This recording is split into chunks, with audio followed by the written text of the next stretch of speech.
I'm just going to give you a little of the flavor of the old days, because now there's a headquarters and there's more than one office and there's so many employees. But back in the day, Burning Man was just a few people who were managers. And then there was an extended staff of, volunteers, and people would get paid a little bit occasionally. And we didn't have a home. And so we held our meetings either at a non-salon, Joe Bullock's performance space, or out at Will Rogers' studio in Oakland. And this is when we saw each other and made decisions. And the meetings were usually Sunday nights.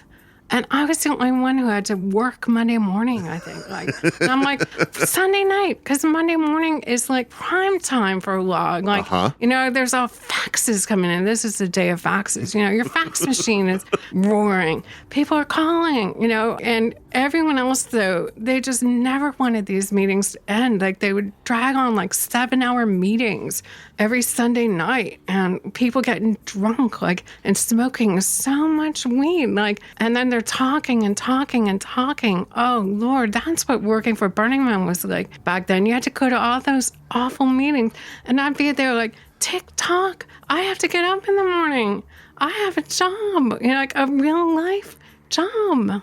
Anyway, so it was just these artists and artist-adjacent people who suddenly have a multi-million-dollar business, and they don't know how to do it. Yep. I've been describing the event that way for years. Yeah, and we were just having these endless meetings every Sunday night. And then for a while, I would drink at them because I'm like, I got to drink to get through this. Everyone else is smoking pot, but it's just, that's not a substance for me. It doesn't do anything for me other than give me a headache. So not me. And so I would make either Michael or Andy Pector drive me. And Andy would have to go so far out of his way to get me, but he never complained. So I'd be like, can you give me a ride? And so they would drive me so that I'd just be like, gotta drink my way through this. But then I was like, that's not good. You gotta be sharp Monday morning, And so then I would drive myself so that I wouldn't drink, trying to stay sharp. And then I'd be sitting there getting frustrated. Why are we Why are here? we talking about this now? It's 1 a.m. I have to go to my office soon. So anyway, that was people felt it was so glamorous, and there'd always be all these people who would try to go to the meeting and just sit there silently. And so they'd be there of their own free will for no reason other than to say that they were at the Burning Man meeting. And I'd be like, why are you here? Do you have no life? If I didn't have to be here, would I be here? Right. I would not be here. I would be elsewhere. So anyway, that's what it was like back in the day, those long, god-awful meetings.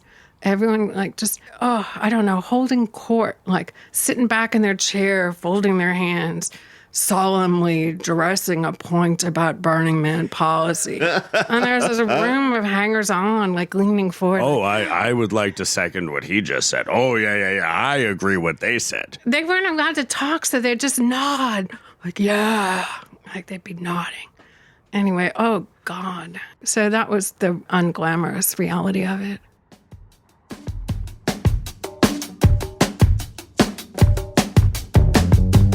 This could be one crazy night. Dancing, screaming, calling out your name. Welcome to Accuracy Third. I'm Rex. Really? Yeah. That's how you want to start that one? We're going sultry this time. Yeah. Yeah. I can't do sultry. I was on the edge of my seat. I'm Beth. See, it's actually counter to my nature. Call me. 976-111-1111. And I'm D-Day. And today on Accuracy Third, we've got our friend Carole, the sultry lawyer. Oh, this is our Burning Man lawyer. This is our interview with the woman who is the reason why Burning Man still exists as an event. Oh, thank you, Carole. Carole, more important than Larry, as it turns out. Well, she's alive. Wow. So those are our spoiler alerts for the episode. Also, Spoiler alert, Larry's dead. Spoiler alert, Larry's dead. We talk about Paul Addis, who is also dead. Oh, and it's God. very sad. Carole was a contemporary of Paul Addis's. Wait, so was Carole a lawyer during the Paul Addis time? Yeah. It's a whole thing, and Jesus, I need to listen to this. you need to listen to this episode. Whew. Okay. This is Carole. Also, Carole brought a canvas shopping bag full of historical artifacts from early burns. They are amazing. We took no pictures of them because this is a podcast. Search for them your own damn self on the internet.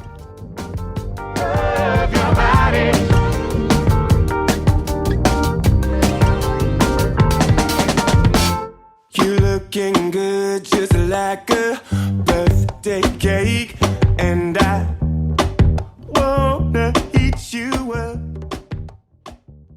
Well, Carole, welcome to Accuracy Third. Thanks for having me. And I brought you guys a tacky little playa gift. Oh, yay. Thank you. Those are our These- favorite kinds. And see, it came from a little dusty bag. It's very So you legitimate. can tell it actually went there and it came back. These are some little necklaces I had from my camp that I gave out on the playa. And I didn't give them all out, so I brought some back. Thank And you. they're You were tiny of the little first knot. Church of the Jerk. Yes, I am a priest of the Church of the Jerk. I think I also have your earbuds. You probably want those back. Oh, actually, I was like, boy, it's really smart to have like lanyards with some earplugs just connected to them. earplugs. Those are, I think those are my husband's. And I think he was looking for them. Ooh, so you guys are so nice. I was going to bring you, I ran into these stickers from 1998 Burning Man, and I was going to bring some, but they were so plain. I was like, you know, we were so lame back then. It took a while to get our footing. You have to have a large enough community to have a groundswell of graphic designers in your community. Yeah, these are just so plain. I think it was, we had a lot of graphic talent, but we didn't have any money. So I think that these are just printed like, what's the cheapest we can run off a whole lot of stickers? You know, I think it was done on that basis. I think there wasn't really like quite the unified Burning Man aesthetic until like 2003 or 4. All of the elements were there, but it didn't quite gel at first. Until Psyche. That feels about right. Could have been Floating World, but nobody knew what they were doing.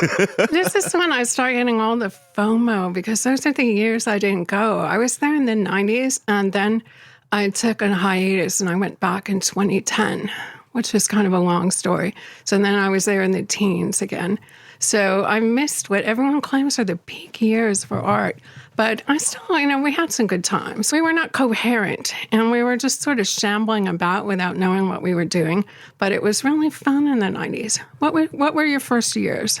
I was 99. 99. I was 2006. I was Hope and Fear. Those are, you know, again, that was in my hiatus, one of those years everyone's like, oh, you should have been Hope there. and Fear was great. Yeah. So was Green Man. Yeah. I think you'd really have to be pushing a policy position to claim that the art in the aughts was Better than the the stuff in the 2010s. Like there are for sure individual pieces that happened in that decade that are spectacular, but There's so much more art now. Yeah. Like the sample size is bigger. There's going to be more good art there just because there's hundreds and hundreds and hundreds of pieces. So I didn't want to overload you guys because I was interviewed a while back by a documentary filmmaker, and being an attorney, and what I did was I was the lawyer, I just still have an archive of my papers, and I pulled out a bunch of what I thought was the most interesting stuff. So I had like 3 big red wells, which was just a little bit of what I had, and I thought everything in there was peak. And I bring all this, and everyone there, the whole crew was like, oh my God, Jesus Christ. And I'm like, I guess this is what happens when you invite a lawyer. They bring all this paper. And they're like, you accept just to look at it? And I was like, you don't have to. I just, thought maybe something would come up. So I travel light. But I brought just a few things. And one is some pictures showing like how these were the big art projects of this year. And you look at them and you think to yourself, these are small things. This one is made by Dana Albany, who's, of course, you know who she is. She's still making art. It's one of her. I mean, they're still really big, and it's still a bunch of logistics to get that stuff out to the playa and build it there. But That's like a manageable size art project I could do Yeah. without paying $30,000 for transpo. I could do that one with my friend that I like to go to Burning Man. We're a pair of middle-aged mothers when we started going together, and she's got a minivan, and, we could totally have pulled that one off with the minivan. Yeah. But anyway, these were the year that we held the event at Fly Ranch when it was owned by John Casey. That was back when Burning Man was homeless, because in 1996, there was the horrible, horrible two pair of accidents. The one where our first person died at the playa just before the event started. And then the other one when a man who was hopped up on no end of substances grabbed someone's rental car and went joyriding to go out to see the sun come up out at rave camp. And he drove over some tents that were occupied. So that's actually when I became involved. And at that point, we couldn't go back to the BLM land. It's like, they're not going to give you a permit after that happened. Burning Man was still pretty obscure and small. It was just starting to become known, and it was now like infamous because that was the Hellco year, and there are all these bad vibes. Like one of those daytime Christian shows did a whole hour on it. Like they're out there in the desert and they're talking to the devil, and so we didn't have a home, and Larry thought he found another town where we could go because he was like shopping around in Nevada, and he found a cute little town. I think it was near Tonopah, but it wasn't Tonopah.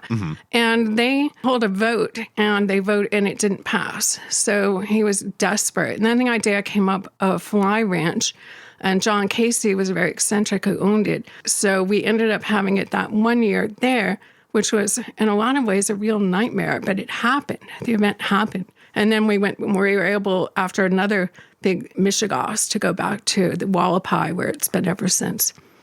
How did you initially get involved? Were you part of the Bay Area artist community?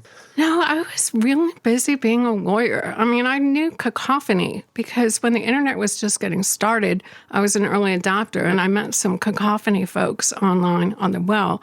And I met Michael back then. And this is kind of funny because it's only the car that makes me realize it was Michael. I ended up renting a room, like renting part of a building from a Cacophony member who was Dr. Flash Gordon. He had legally had his name changed to Flash Gordon, which made it really hard to get your prescriptions filled when he would write them because they'd treat it like a joke at Walgreens. Anyway, so he was loaning Michael a cell phone, because this is back in the days when cell phone, it was like a hot new thing that he was the only person we knew who had one. And he loaned one to Michael for some event, but he didn't want to see Michael. I mean, this is just all so weird. So he asked me to go to his part of the building to give his cell phone to Michael, and to like put the fear of God in him. They had to return it. And it was like, okay. It sounds like an appropriate ask for an attorney. Yeah. So it was like, okay, I don't know why we're doing this. And Michael came up and he wanted me to see his car because he came up in this art car, and it was one that the back end had been smashed in the big earthquake. And he had vanity plate of the time of the earthquake. And he's like, you got to come see my car. And then later I realized, that's when I met Michael back in the day. But, we didn't know who each other were. So I did some Cacophony things. And so I actually heard about the first time Burning Man happened in the desert because it was in the Cacophony newsletter that I got. But I was just like, oh, that sounds insane. And then I wanted to go right after that because it just started sounding so good. And my ex just absolutely wouldn't go. He was just like, I only like to go camping alone. I don't want to go with a group of people. And I was like, all right. Yeah, so I wanted to go to 1994, and he absolutely refused. And so we actually went camping in the desert in Nevada, but way away from Burning Man, and it was so stupid. So then we went to 95, and like any lawyer would, like the whole thing just seemed chock full of legal issues to me. Like, oh, yeah. Oh, my God. Entirely. Absolutely. Yeah. So I was like, I was just in love with it. I just absolutely loved it from the moment I got there. And then I was like, I just thought they're going to have so much trouble, though. It's just, you can't do this for too long before something goes wrong. So I wrote a letter, like saying, like, oh, I'm a lawyer, and I'm putting out my in credentials out and whatever. And then I got absolutely no answer. So I didn't get involved until after all hell broke loose in 96. And then they realized, yeah, we do need lawyers. And they did have somebody a lawyer, but I never met him. And as far as I know, I don't know what he did. Probably a patent attorney or something. And but I ended up reaching out to Marion online because she was involved at that time. And I knew her through the early Burning Man email list. And then I met up with Larry, and then that was it. Larry and I were just we just vibed right away. So that was that. And so you continued through the late 90s. What was your last year before your hiatus? 98. And then I resigned and I worked through the festival, but out of caution, I made my resignation effective legally before the event opened so I wouldn't be on the hook for anything that happened. Smart. But then I worked through it. I was there. I was on the job. And then I stopped going in part. And people at first, when I quit, people were all calling me and they're like, well, you will still go. And I was like, no, I'm not going to go next year. And what happened is I got married and I got instantly pregnant, but I didn't want to tell everyone. And everyone was still processing, okay, she quit Burning Man. And virtually everyone I hung around with was Burning Man related at that point. And everyone's calling me and they're like, so you got to go. You're still going to go, aren't you? And I'm like, no. And they're like, oh, I can't believe you're going to let your love of the event end just because you're not on the board anymore doesn't mean you can't still be a burner. And I'd be like, I'm not going. And then finally, I got to the point where I could say, I'm not going because my due date is middle of August. And then I did talk to Larry, not that much, but I did see him at some point during my pregnancy, and he tried to convince me to go to Burning Man. And he said, Carole, someone is going to have the first baby at Burning Man, and it should be you. Spoken like a dude who will not be giving birth on Playa. And I said, my baby is going to be born in an air-conditioned hospital, not in a dusty tent with Joseph Pred presiding, No offense to Joseph Pred, whom I love. It's more important for your baby to come out and breathe filtered air. I just didn't feel it. I was like, no, that's not going to happen. You could find yourself some other pregnant lady to have the baby. The medical situation was not up to snuff in those days. Definitely not. Definitely not. So what convinced you to return? Well, what convinced me to return was actually Marion. I ended up reconnecting with Marion, and I reconnected with her, and I started playing. Oh, this is so pathetic. I started playing World of Warcraft with the Burning Man Office Guild. They had the workers at the Burning Man headquarters had a Warcraft guild, and they played the same side I did. We were all on the Horde side. And they called their guild, We Are All at Work, because they'd be playing Warcraft when they're supposed to be working. Was there really that much work to go around back then? Well, I don't know, because I was being a mom. I was a stay-at-home mom at the time. So this is 2009. We're all playing a lot of World of Warcraft together. And then Marion pressured me to go back to Burning Man. And I'd always intended to go back, but my husband was just over it. He's like, there's a big world out there, and I've already been to Burning Man several times.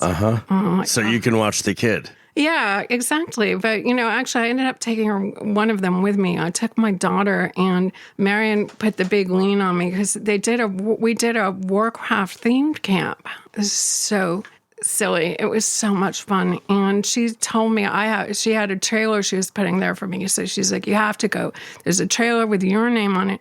So, you'll be staying in this trailer. And this is where it's going to be. You're all set. And I ended up doing it. And it was just it ended up just being so great to be back. It was wonderful. My daughter was 10 then, and I took her along too. And she was really into the art, but she told me toward the end, she's like, Mom, dude, you grown-ups don't understand. The kids need to watch TV. Oh, that's so interesting. In my day, we weren't allowed to watch TV. Yeah. And actually, so she started going again now independently, and she went, without her mother, because my husband and I are both lifetime members, so we get a ticket every year. So all the years we weren't going, I was giving our tickets away.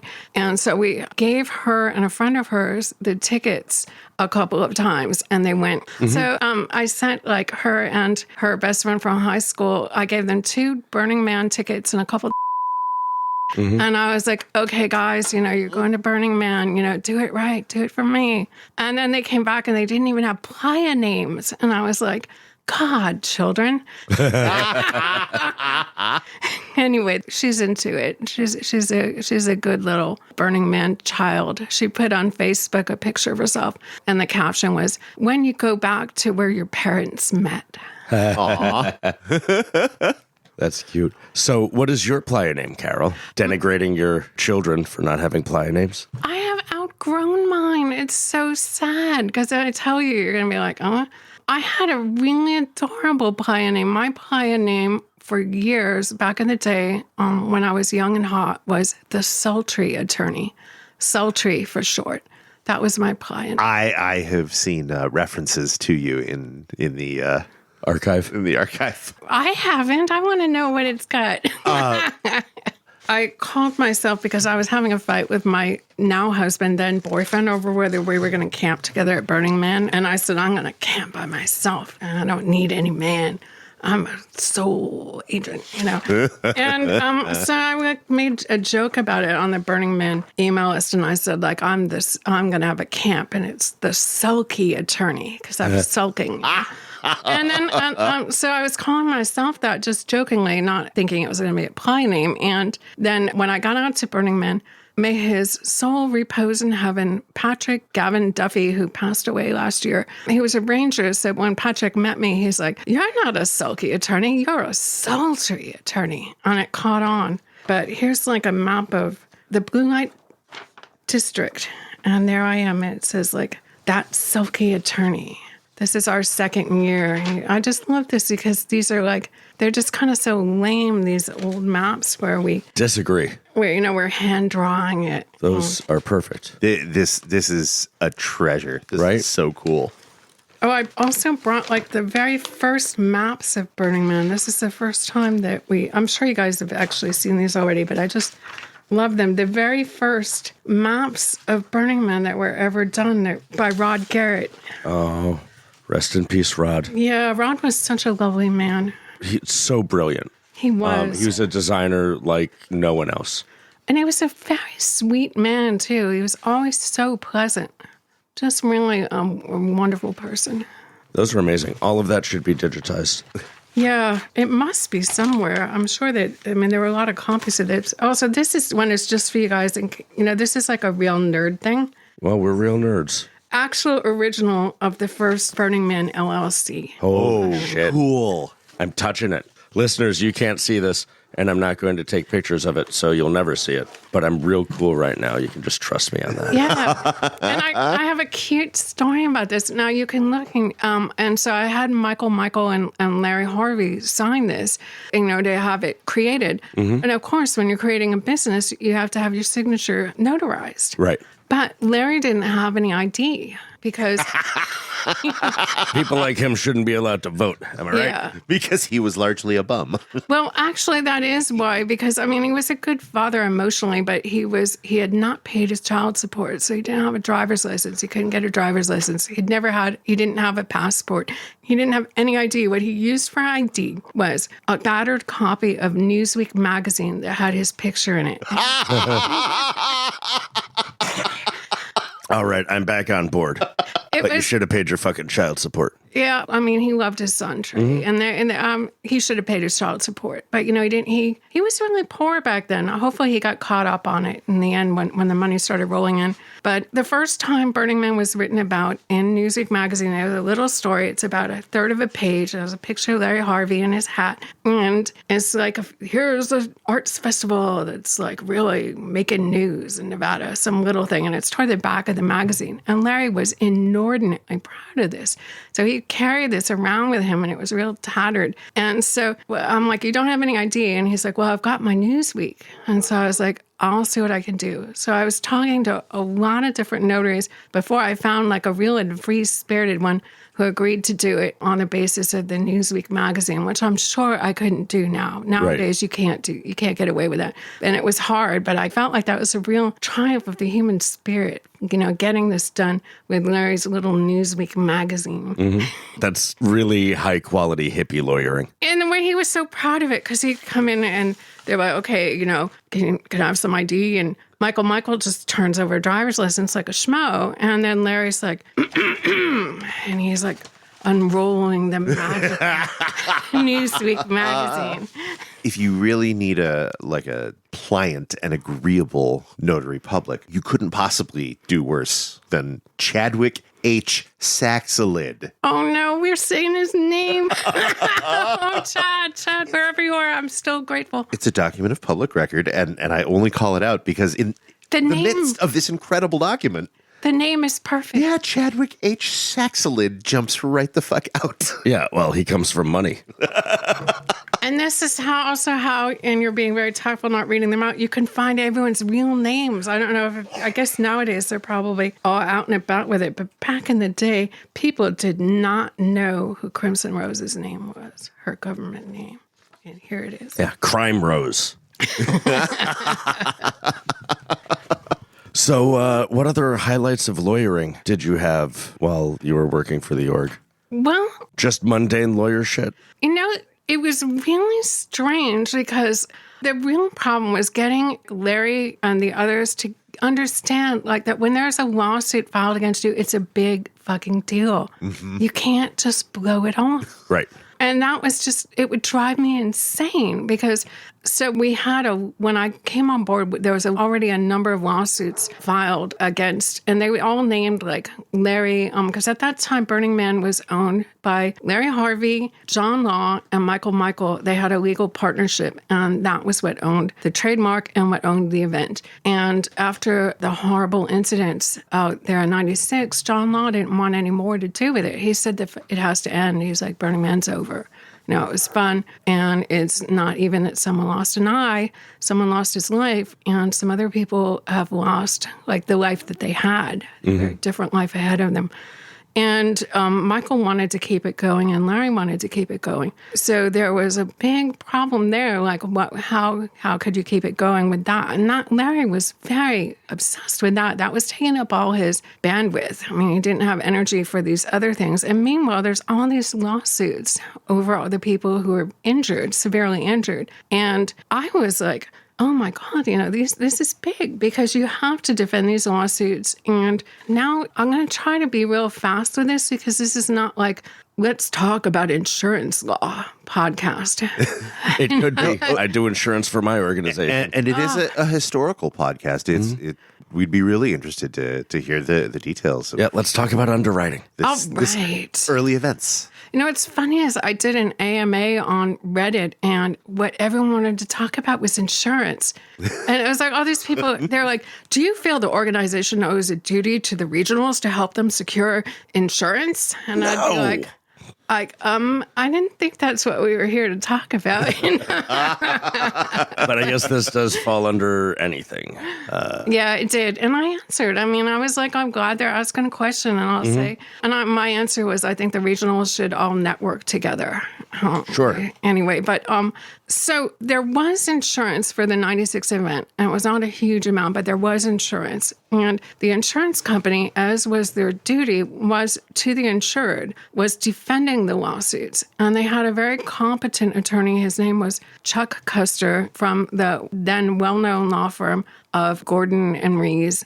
And so Chuck was defending all these lawsuits with his associates and his paralegals and what have you. But the insurance company at the same time, they didn't want to be on the hook for this. And it's the insurance policy itself was not that huge an amount of money for an insurance company. But it's clear that the event was underinsured for what had happened. There was not enough money to pay for the injuries. It was one of the people, the car ran over his head, and he had very severe brain injury. And he was, he's going to be needing a lot of care. Yeah, I mean, there was all these people needed a lot of. They had giant bills, change in life. They really needed money, and deserved money for what had happened to them. So the insurance company also, the amount of money in litigating all to pay for the lawyers to litigate all this, that is like just unbounded. Like that's where the real pain comes to the insurance company. Like they're paying this guy, he's a fancy lawyer from downtown San Francisco, and they're paying him a lot of money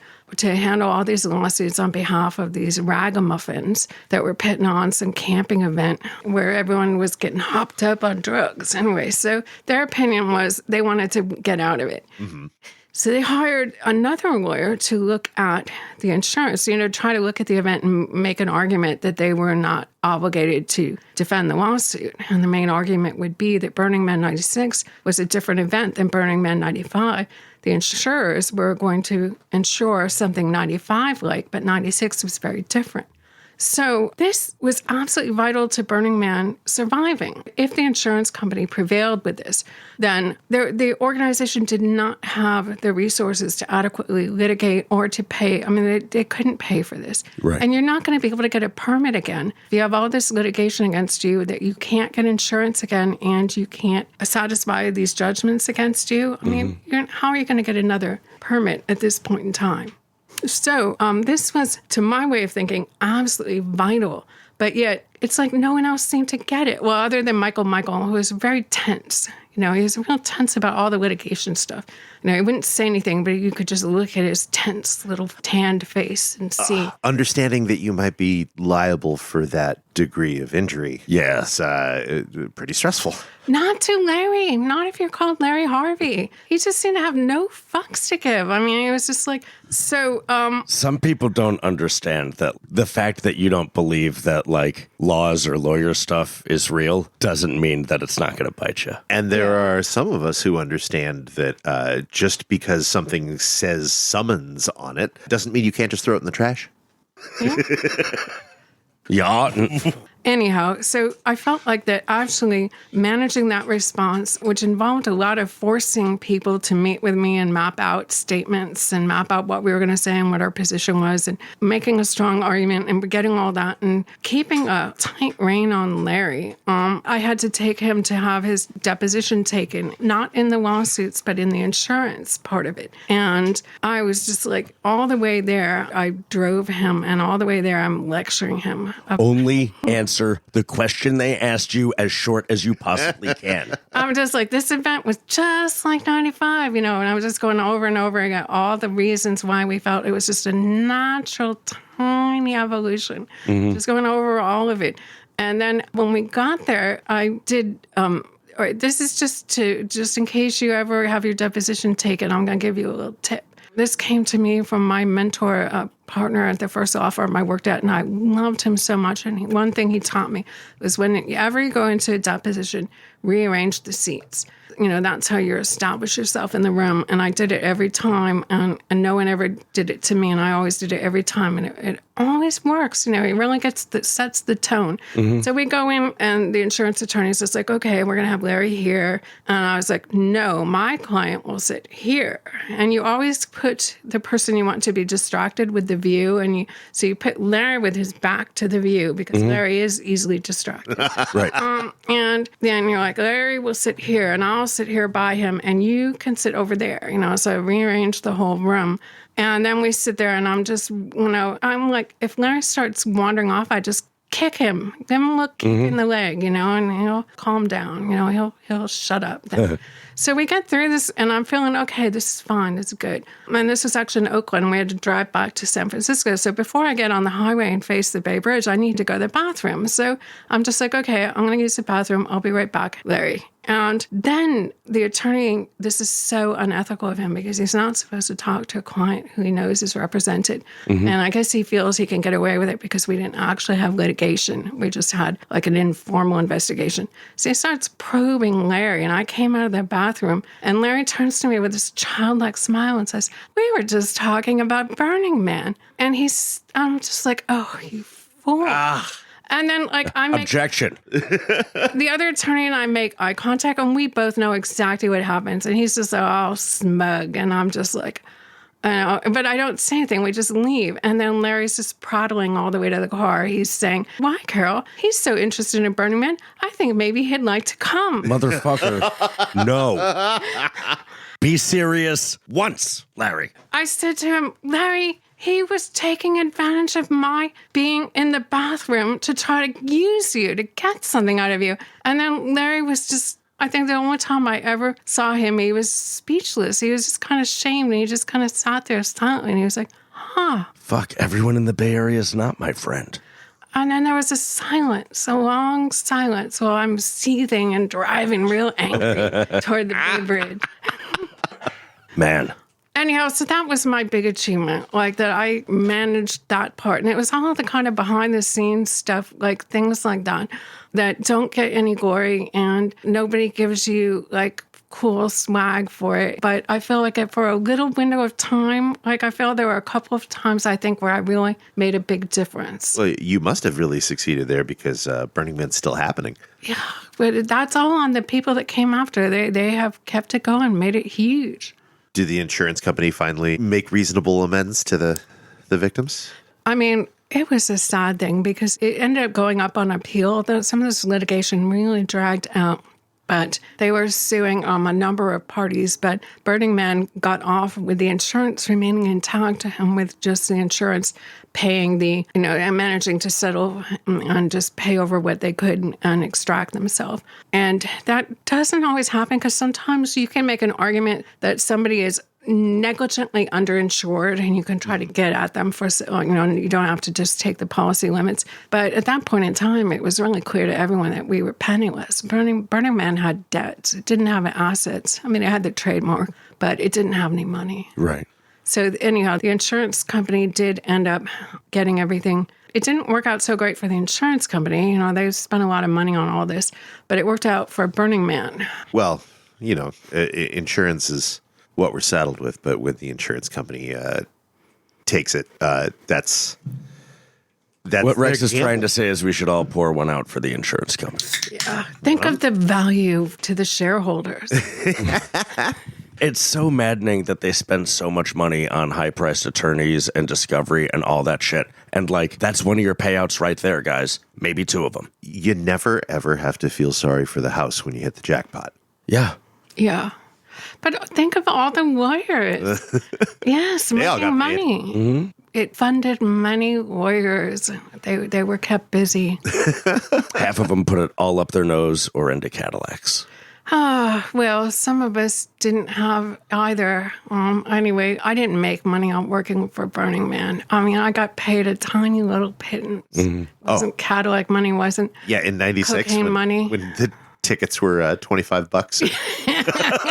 That's why you got to be a lawyer for an insurance company. Yeah. Yeah, no, it wasn't profitable.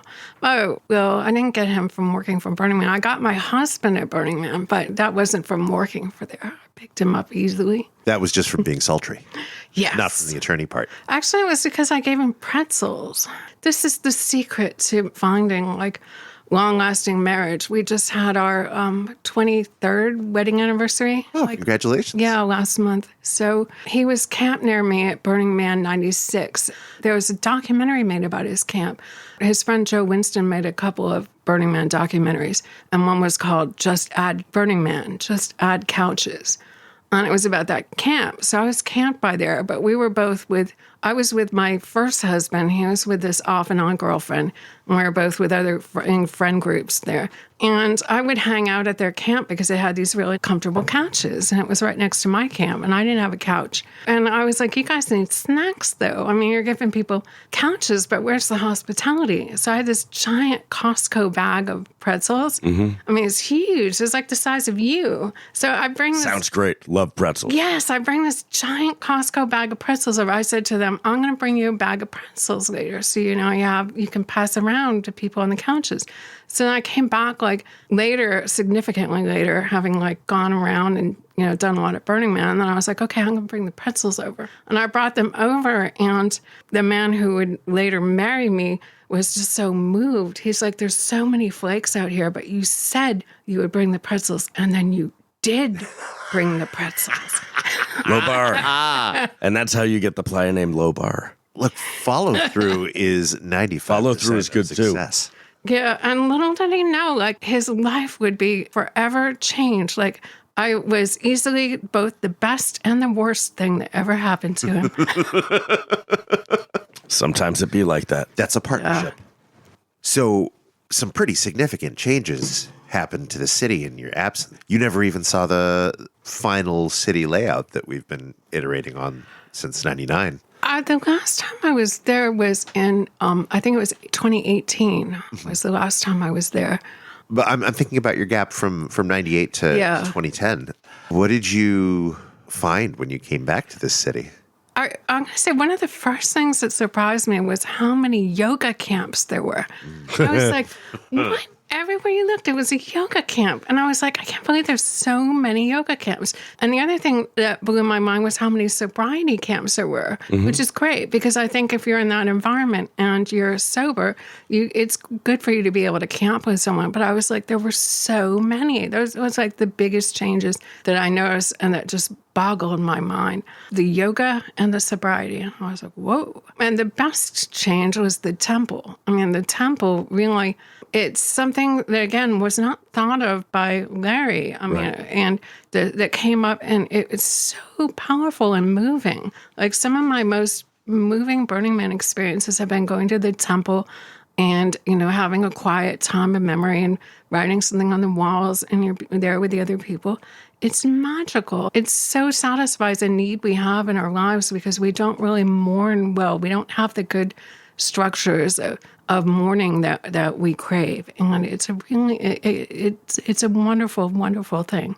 So, and I love that the burn can be so solemn and moving. Although I also did kind of love the year somebody from DPW had died, and all the DPW people were singing "Freebird" during the burn.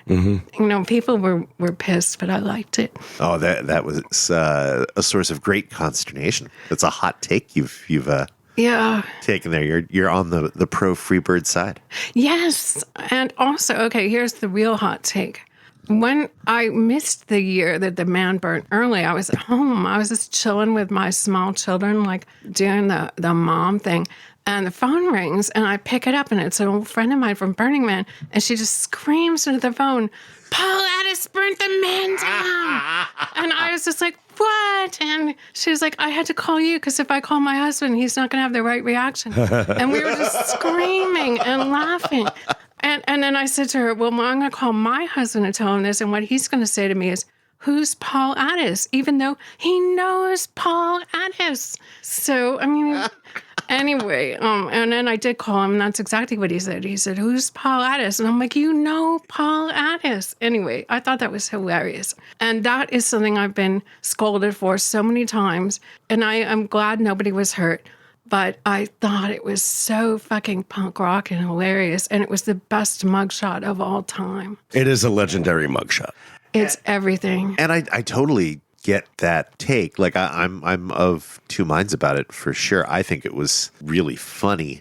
And if it hadn't been that particular man structure, I'd feel even better about it. But that thing was like a box of matches. He really was putting a lot of people's health and safety. That had William's car that we needed to get home underneath it. Oh, no. Yeah, I knew. And William's car was fine, but God forbid if it wasn't. Yeah, it had the cars in it. But, I mean, it really just harkened back to the early 90s of Burning Man when things were so dangerous. So it just was very much of a piece of that. And there was a history of pranking with the man. Like, in the first prank I knew of was that at 96 in Helco, behind Larry's back, like John Law and Michael hid a little neon smiley face in the man. It would only come on now and then. And that was such a big topic of conversation at Burning Man. Like, people would say, I saw a smiley face on the man. And people would be like, okay, well, what did you take? Right. You know? And I would be staring and staring and staring. And then finally I saw it and I'm like, okay, I did see it. So it was just like people didn't believe it because it only would just flash on like now and then. And it was like they wanted to lighten the Helco mood and have fun. But it was a fun prank. And Paul Addis had done a Burning Man prank one year before where he got some giant balls. I don't know what kind of balls they were, like big balloons or something. I don't know. And he spray painted them chrome, and he climbed up and, he attached them to the Burning Man to give him testicles. Yeah, and there was he did that. I don't know what year that was, but, a long time before. So there's like and I know there were other little pranks about the man, but there was a history of pranking with the man. So it was like I could see how it fell within that. But I also do know that it was deeply, deeply upsetting to the people who actually made that Burning Man. And I've talked to somebody who was like, well, I was on Man Carole that year, and I don't appreciate him destroying our work. But then they got the chance to make a new one.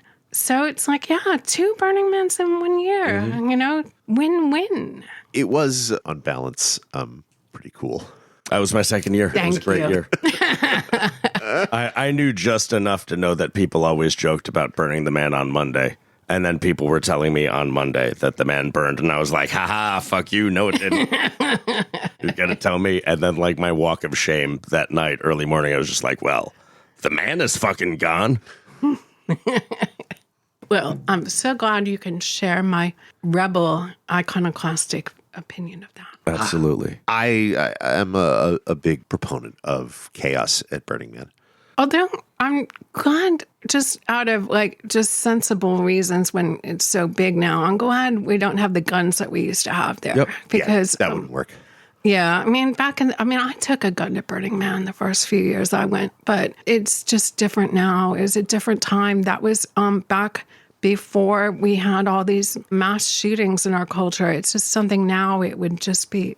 It's not. You don't want it. You don't want that. If you want to do shooting out there, go to Juplaya. Yeah. But like when you cross 10,000 or so people, it has to be a pedestrian city and no more guns. Yeah. And no fireworks unless you know what the fuck you're doing. Burning down a neighborhood is some serious shit. And no lasers. Like that poor woman who had her eye burnt. Halston, yeah. Yeah, it was just terrible. Yeah. It's the sort of thing like you can do really dumb stuff if you know how to generally do it safely. But people who don't know the basics about doing some stuff safely are like, well, that's exciting. I want to do that. I'm going to buy some of these. And no, man, you can't be swinging your lasers around. Yeah. What you were saying just really was how I felt about Burning Man in the 90s. Like it felt like the trouble to get there, it was obscure enough and it was hard enough to go camping, and it wasn't so commercialized. Like there wasn't all these industries built up around it. So we were just figuring out like how to camp comfortably. We were inventing things like these shade structures. I mean, people were always chatting on the Burning Man list with their different designs for shade structures and so on. And it's like, then you could have a shooting range and nobody got hurt. And people were carrying guns around and just shooting things. And it was okay because, well, some of it was luck. But also some of it was that at that time, the people who were there were all pretty good at surviving. Like they had common sense for the most part. I'm not saying everyone there was perfect and fabulous, but you had to have your act together more. Like they weren't selling ice then. So, you had to really be able to manage your things. You had to be a little more together. Right. And these people that were playing with guns were mostly all people who play with guns all the time. It's not like you're getting an entire yoga studio, getting out of their downward dog positions and coming and doing skeet shoot. I feel like the overlap between yoga and guns back then was, it was a bigger overlap back then. Because we had this bumper sticker and it said, Burning Man, guns, granola, and videotape. And I had that on my truck back then. Well, like if you're from Grass Valley or Nevada City, you're a hippie. Yeah. You know where a yoga studio is, and you've got 3 guns, and you know what to do with them. Yeah, your asanas, and you know your 9mm from your 10mm, and you make sure that everyone is behind you when you bring your weapon up. Yeah. Lord, actually, Paul Addis was never safe with firearms back then. Like, no, he wasn't a safe guy. No, because he would point them at people, and I'd be disturbed. Like, there's this picture somebody took, and it was like a camping trip, like not Juplaya, but like one that was called like New Moon, and he was pointing the gun at the person taking the picture of a bunch of people posing, and I'm just like, why? Yeah, why? not cool, not cool. funny. not cool. So, yeah, actually, I guess I've kind of said, like, I guess we were lucky that Paul just burnt the man down and didn't try any kind of shooting thing. Ugh. Well, now I'm kind He of wasn't malicious. circling around. Yeah. May his soul repose in heaven. I was really sad when he killed himself. It was really very sad. Yeah. Very sad. Anyway, but while we're talking about Paul Addis, I can bring it back in because there's one more thing. Paul wanted what was my job. I was the first general counsel, and it really kind of ate at Paul that wasn't him. Huh. And Was Paul an attorney? yes. Oh. Yes. He lost his no license. Yes. And actually, a lot of our mutual friends were very salty over the fact that he got convicted of if I'm remembering everything correctly, he got convicted of a felony over the burning the man down early because the amount of damages claimed by Burning Man was greater than the amount that they could wobble it to a misdemeanor. And that meant Paul couldn't practice law again.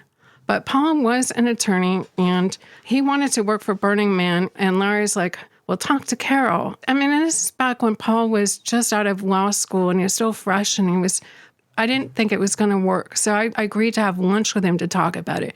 And I knew him socially. And he shows up in a suit, like a nice gray suit. And I'm just like, oh, God, this is so terrible. This is just awful. Because I was just being polite. I mean, and Harley had talked to me before, and she said to me, I don't think you should work with Paul Addis. And I'm like, don't worry, Harley, I'm not going to. Right. But I did go to lunch with him, and it was just painful because he really wanted to be doing it, but I didn't trust him enough. So I didn't feel that he was going to be reliable enough to work with me. And he was practicing law at that point in time. But it just, I kind of felt like I guess I sensed what was going to come. And I just was like, no, I think he's a little too erratic. The first time I had met him, he was dressed as a sperm. And it was at this big... Already? It was for one of the... I guess it was for a fertility year, the theme, because they had fertility more than once. Mm-hmm. And I think it was the first fertility, and there was this big event at the Somart Center trying to hype up Burning Man. And at one point, there's people were just dancing, and all of a sudden, from off stage, all these sperm rushed in. And one of them was Paul Addis, and they came in and they were interacting with him, and Paul was just was really grinding on me. And I was just like, maybe not. Anyway, that was the first time we met. He was a sperm. That's a hell of a first impression. Yeah. At the time he was in law school, but I didn't know that then. He was just a sperm. That's interesting. I've heard so much about him for so long. But you never Googled Paul Addis sperm before? I never knew he graduated from sperm school. That would be a real minority porn interest. I'm not putting that into my algorithm. You just Rule 34'd that into existence. Yeah. Yeah, I'm just there's got to be Paul. No, now it's going to come into existence. Listeners, if you don't mind, Paul Addis porn. Yeah, please find it for us and send us those links directly. Or so they're going to search for anything. They're going to make it. They're going to go out there and they're going to take that mugshot and they're going to make some sperm porn for you. Paul Addis night at the Orgy Dome this year. That could be really something. Yeah, I'm writing that down. I think that should happen. Shit, are we going to have to reach out? I think it should happen. And you could have like a little he's a lawyer too. No, and have a little contest to see who's the best Paul Addis, and that one gets to burn a little replica of the man down. Oh, yeah. Have a complimentary face painting as you wait to get the consent talk. Yeah. No, I think I think that could be I would go to that. I would go to this event. You're looking good, just like a birthday cake, and I wanna eat you up. You walked in that road, you went straight into my heart. Now I'm bleeding for your love. Yeah, although I gotta say, the last couple of times I went to Burning Man, I found it really hard to get served a drink. at the bars. Like it's like I'm invisible out there now. And I'm like, okay, I remember what it was like when I came out here when I was a young woman, and it was very different. Like now I'm go there. Like I went to one camp and I'm just sitting there and I'm like, I mean, I had a bar, I had all the alcohol I could want at my own camp. But you want to get out, meet new people, go drink new alcohol, what have you. So I went to another camp that had a really pretty bar, and I was there for like over half an hour. And I'm like, come on, tapping my fingers and people coming after me. Everyone's giving them drinks or whatever. And I'm like, okay, I'm just going to leave. And that happened more than once. And like, I called someone on it once. Like my friend and I went out bike riding to Outer Playa. I mean, and this is like, I don't know, like around 2015 or so. And we decided to go out and see that art way out. And it's pretty early in the day, and we wanted to do it before it got too hot. So we biked way out to like by the trash fence, and somebody came up with a delightful thing. It was a mimosa cart. And they're like, oh, we are here to give mimosas out in the, by the trash fence. And like they're giving mimosas to everyone but me. And then people come up after me are getting them. I'm the oldest person there. And I finally just said really loud, what about me? I was here before you and you and you. And then they're like, we didn't see you. And I'm like, of course you didn't. I'm a person who's like 50 years old. You don't see me. I mean, I was over 50. Mm-hmm. But anyway, they're like, yeah, you're invisible now. And so I was just like, and they're like, well, do you want a mimosa? And I'm like, goddamn right I want a mimosa. Yeah, that's what I'm here for. What do you think? I'm a white middle-aged woman. I want a mimosa. Mm-hmm. Yeah. If you have white wine and Sprite, I'll take one of those too. Yeah. So it is the drink of my people. That's the irony of that is that if there's one thing I've learned about age and Burning Man, it's that Burning Man runs on the olds. We wouldn't get anything done if we didn't have retirees with knowledge and time on their hands to get all of the shit done that we can barely manage to conceive of. Yeah. And at this time too, I was actually working on some big projects. Well, in an unskilled, but working hard in the hot sun way. Church did the Cathedral. Did you guys see it? We did a Gothic cathedral for a couple of years on the playa. I absolutely saw that. Yeah. And I worked on that. Like I went early and I worked and I learned how to use the scissor lift. I learned to do the scissor lift. And my friend Natasha and I, we schlepped wood everywhere. We drilled, we nailed, we scissor lifted. We did all this construction stuff. I think we worked more shifts than anyone except John, who is the person who was the head of it, because a lot of other people flaked. And so like there was one year I think we did the most shifts other than John, and he was like sad to only have us. I was like, you don't have any real carpenters today. You just got us, middle-aged bitches, But here we are. Anyway, so I still did a lot of work out there. But if I left my camp, it was like becoming invisible. Mm-hmm. The cycle of life. Yep. I'm almost done of things in this little bag I have brought here, but I had a stonker from the early years. Oh, wow. So, and I'm going to show you a photo that was in here. This is a big book. It's called Black Rock by Peter Goyne. It's got a lot of early photos of early Burning Man. And at Burning Man 96, I did a small, I don't even want to call it performance. I was doing a little thing with this friend of mine, Mark. And Mark was like the nicest pervert you would ever meet. And he asked me to take him around. He wore just a custom leather straitjacket and a little mask. And I had made myself this evening gown specifically for the Cacophony formal cocktail party. And so we went around like that. And a lot of people took pictures. So that's when I was the sultry attorney. You are a sultry attorney. And that's when I got served drinks. I mean, everyone gave me a drink in those days. And so this was when the internet was really tiny, because I am actually, in writing my a memoir I'm working on about this time in my life, I found out that at this time, when these pictures were taken, and I did this, only 8% of Americans had ever gone online. Mm-hmm. Oh, wow. And the internet was tiny then. We didn't. It was just before Google. I mean, we didn't have Google then. And I had no idea that I was at any risk having people take my picture. I mean, at that time, it was just like people took your picture. I mean, and then they had to take it to like Walgreens or somewhere to get it developed. And then they'd have to go and find a flatbed scanner and you can scan it at like 150 DPI. And only 5 out of those 25 or 30 shots are going to be actual photographs anyway. Yeah. And so I didn't have any qualms about letting, people taking my picture. Mark and I were posing like all day. Like people were really into it and they took a lot of our picture. And then later in the fall that year, I had no idea anyone had put any of these pictures online. In the fall, I went to a deposition in one of my non-Burning Man cases.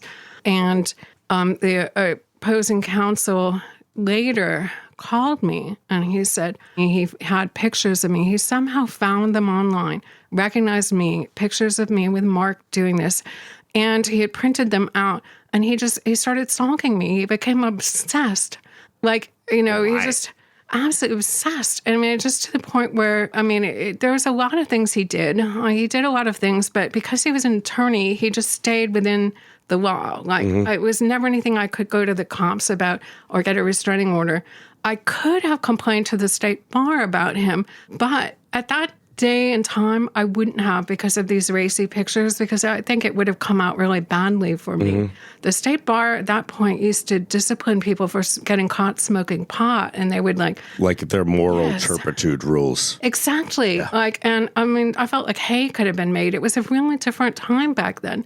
And so I definitely didn't look professional in his pictures. And he would just do stuff like say, I printed out all these copies of this and I'm going to spill them when we're in court, because we had this court date. And he's like, I'm going to drop them right in front of the judge. And he's going to know just what a dirty slut you are, And just like calling Motherfucker, I will stab you in court in front of the judge. And then he'll see your guts. And then he would alternate doing this stuff with asking me out. Like, he'd call me and say, like, I'm going to be near your office. I was thinking of going to, like, this particular bar, and he asked me to go to Rickenbacker's, which is a bar by my office. He's like, and he's, like, all nervous, asking me if I'll go have drinks with him. And I'm like, I would sooner drink with Hitler. No, I'm not going to go have drinks with you. Okay, so I'll give you 2 more examples, and then I'll move on. But once he called me late at night, and he was really drunk, and he's like, describing how he was jerking off to my picture. And then at the next time we had something where we were meeting on our case, he said to me that he knew it was inappropriate while we had litigation going, but after it was over, he really hoped I would, go out with him. And I'm like, Jesus. You understand that you don't understand what's going on, right? Yeah. And then he figures out that I'm, okay, I don't want to sound like a skank here, but, my divorce has taken a long time, and I was already ready to marry the pretzel guy. So things had moved along. So he fucked up my divorce. He cost me money. Oh, Jesus. Like, he was trying to look up, like, everything involving me down at the courthouse, and he discovered I had a divorce going on. And he calls my ex's lawyer and tells him all kinds of crazy stuff. And I had a settlement ready, and it got taken off. I actually, at that point, I got my own attorney to handle him. And I was like, I need my own lawyer. It was a dear friend of mine from Burning Man was my lawyer. And first he's just like, we're going to sue him for this, and that. And then after he talked to the stalker lawyer on the phone, he's like, Carole, we're not suing him. We need to just limit him at all. He's like, he's really disturbed. He scares me.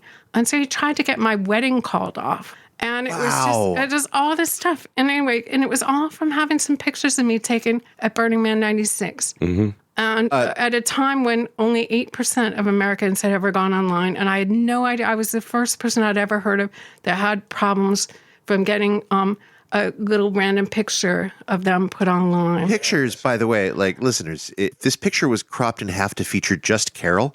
It's Carole in an evening dress. Yes. Yep. It's only racy because Carole is next to a gown. person with a mask on. Well, actually, his kneeling posture. Also, in other pictures, you could see his naked penis. Yeah, but why isn't this lawyer stalking that guy? Yeah, Mark had a good dick. You might have been one of the first people to be cyberstalked. Yeah, and doxed. We didn't have the word doxed back then. Anyway, so it was. But if you have his address, like I know 18 different really fun things that I could do to his car. Yeah. And actually, people offered to do stuff to him, but I was like, I just knew it was going to backfire on me. Like, I felt like if we go to the state bar, this is going to come. I got to be very careful. So anyway, you can see from this, like, that Burning Man really changed my whole life. Like, I got a husband, I got a stalker. You got immortalized in print. I hope so. Well, I don't know, immortalized. My children don't think any of this was cool. Like, Kids don't know what is cool. And your kids will never think anything you do is cool. No. That's just a truism, at least not once they hit adolescence. Yeah. In your estimation, aside from the superficial fact of the excess yoga camps, do you feel that Burning Man's core is still there? Has the event retained? I think it's still magic. I mean, really, really magic. Like, there's such great art, and you're still out in that. There's something about being in the desert. Like, the weather is so extreme, and so even if you're really good at camping, or even if you have like an air-conditioned RV, you're still going to be way too hot, way too dusty. You're going to get caught in a little dust storm. You're going to have a whiteout or something. So there's just something so amazing about being out there and going through the suffering. So it's like you earn the art. And and then the art, like, just blows my mind. Like, the things that people think of. And I'm so grateful to everybody who has a concept and they work on it so hard and they put so much money in it and they fundraise and get their friends money, or maybe they get a grant. And they make some crazy, giant, beautiful thing. It's just still so magical. It's just wonderful. And there's still people going out for the first time and having this wonderful experience and just becoming like, oh, this is where I'm meant to be. Like, and now I want to do art.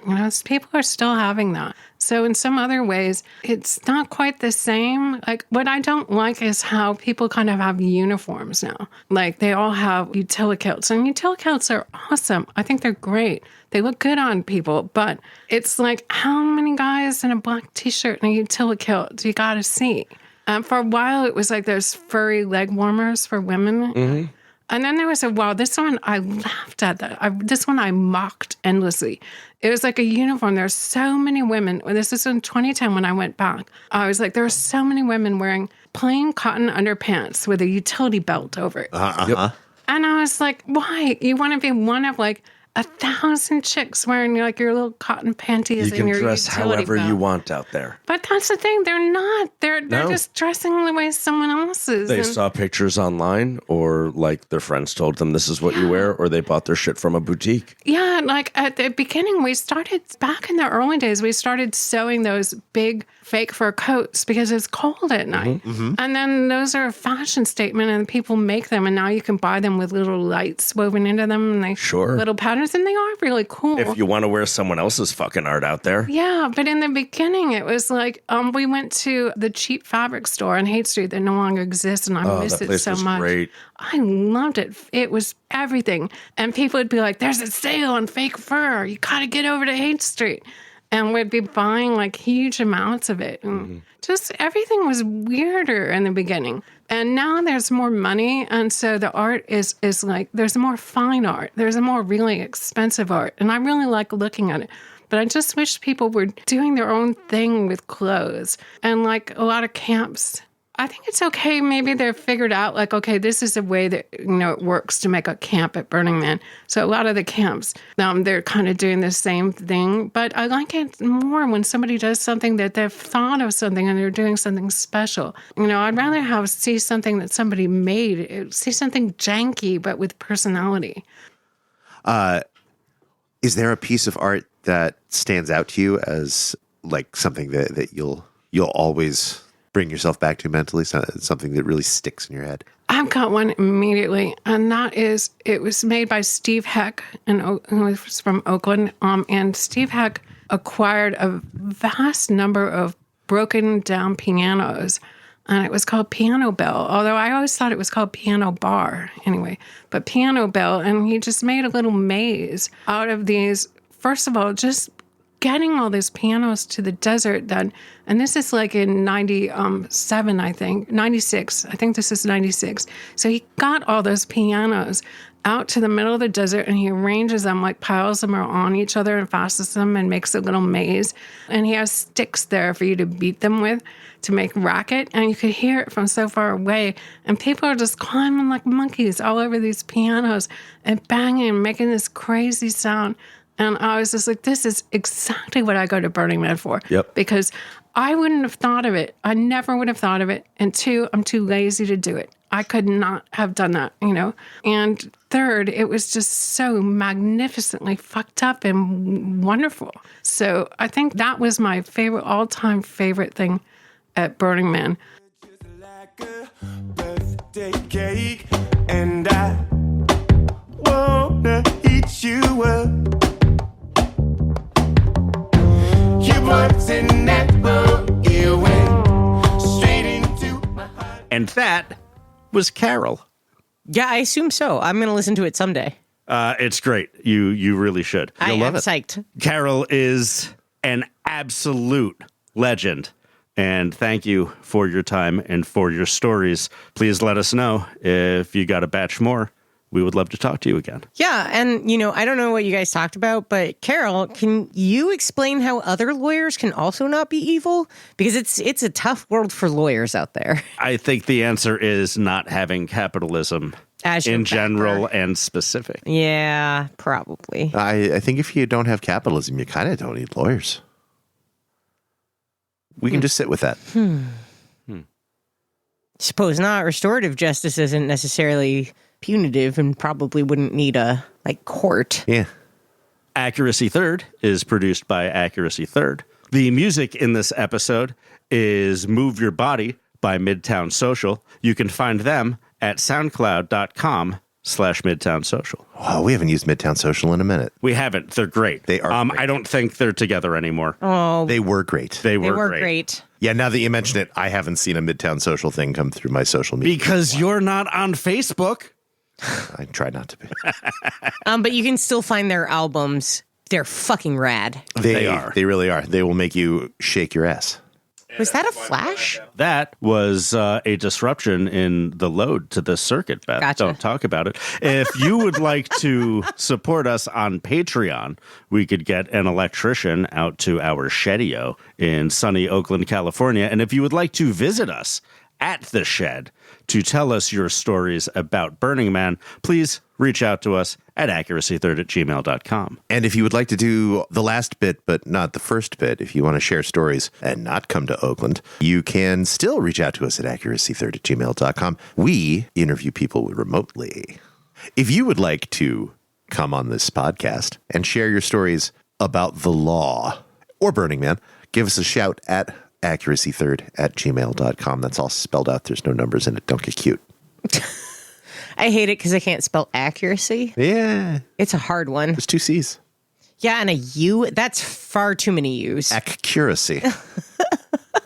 Would it be cool if I just pronounced our show like that from now on? Accuracy. Damn it. .com. Accuracy Third. .com. That guy. Damn it. BurnerNarc.com. No lawyers there. Touch me up on the dance floor. I know you ain't insecure, 'cause I'm watching the way you move your body. Lift me up and down, we grind, doing it all night. See, I'm loving the way you move your body.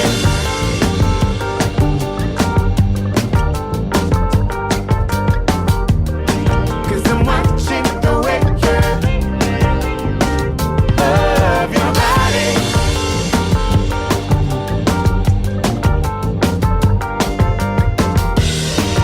I'm loving the way you. Okay, this is where I have to confess where I have a weakness. I loved stuffed animals. And there was this big camp where they were burning all these stuffed animals, and I couldn't watch. I had to leave. I'm like, I can't be here. I wanted to save them. That sounds like it smells pretty toxic, too. I think that was Burning Man 95 or 96. It was in one of the early years. And I was like, I can't be here. This is too distressing. You know? So that's where PETA got the idea for those movies. So sad. I felt like such a loser too. And then like when my daughter went to Burning Man, she did come home with like a staff. She went to some camp where they would like try to figure out what your soul animal was, and they would bring out some bedraggled stuffed animal and say, this one is you, this represents your spirit, and then they would fasten it to a stick. And then so she brought this home, like this stick with this incredibly mangy like horse tied onto it. And she's like, this is very important to me. It was a spiritual moment. I guess if you don't already know what your spirit animal is, you're probably willing to adopt anyone that someone ties to a stick and gives to you. Yeah, and especially if it's like a sparkly stick. Like the stick had like some sparkly tape around it, so you're like, that's got authority. Sounds Yeah, fancy. that feels spiritual. Yeah, anyway, but so like, this sacred object resides in our home now. Sounds like she's really good at Burning Man. I don't know, because I'm not supposed to go with her as the mother. Like, she was talking about what would it be like if I went to Burning Man and she was there the same year.